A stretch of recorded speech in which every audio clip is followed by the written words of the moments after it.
కార్తీక మాసంలో ఒక్కసారైనా సరే కందా బచ్చలి కూర తినాలి. ఇలా ఆవు పెట్టి వండామనుకోండి చాలా బాగుంటుంది. వేడివేడి అన్నంలో చక్కగా నూనె వేసుకుని కలుపుకుని తింటే చాలా చాలా టేస్టీగా ఉంటుంది. కందా బచ్చలి కూర తయారు చేయడానికి ముందుగా స్టవ్ వెలిగించుకుని ఒక ప్యాన్ పెట్టుకుని అందులో నీళ్లు పోసుకుని కంద ఇలా కాస్త పెద్ద ముక్కలుగా తరిగి ఉప్పు పసుపు వేసి మూత పెట్టి ఉడికించుకోవాలి. కంద ముక్కల్ని ఇలా కాస్త పెద్దగానే తరుక్కోవాలి. ఆవ పెట్టుకోవడానికి ఒక స్పూను ఆవాలు, ఒక 2 ఎండుమిర్చి, కొంచెం ఉప్పు వేసి మెత్తగా నీళ్లు పోసి ఈ విధంగా పేస్ట్ లాగా చేసుకోవాలి. ఇలా పేస్ట్లా చేసుకున్న తర్వాత కొంచెం ఆయిల్ వేసి పక్కన పెట్టుకోవాలి. ఆయిల్ వేయకపోతే ఆవ అనేది చేదొస్తుంది. కంద ముక్కలు బాగా ఉడికిన తర్వాత నీళ్ళను తీసేసి ఆ ముక్కల్ని ఒక బౌల్లో వేసుకుని చల్లారనివ్వాలి. ఇవి కొంచెం చల్లారిన తర్వాత కొంచెం మెత్తగా మెదుపుకోవాలి. మొత్తం పేస్ట్లా చేసేయకూడదు. కాస్త ముక్కలుగా మెత్తగా ఈ విధంగా చేసుకోవాలి. స్టవ్ వెలిగించుకుని ప్యాన్ పెట్టుకుని ఆయిల్ వేసుకోవాలి. ఆయిల్ వేడెక్కిన తర్వాత వేరుశనగ గుళ్ళు వేసి వేయించుకోవాలి.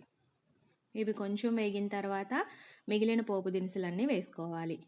కొంచెం ఆవాలు, జీలకర్ర, శనగపప్పు, మినప్పప్పు, ఒక్క ఎండుమిర్చి వేసుకుంటే సరిపోతుంది.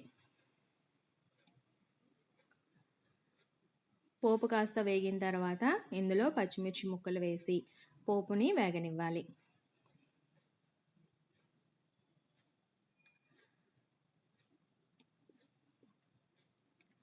ఇలా వేగిన తర్వాత మనం బచ్చల్ని కూడా శుభ్రంగా కడిగి చిన్న చిన్నగా కట్ చేసుకుని అది ఇందులో వేసుకోవాలి.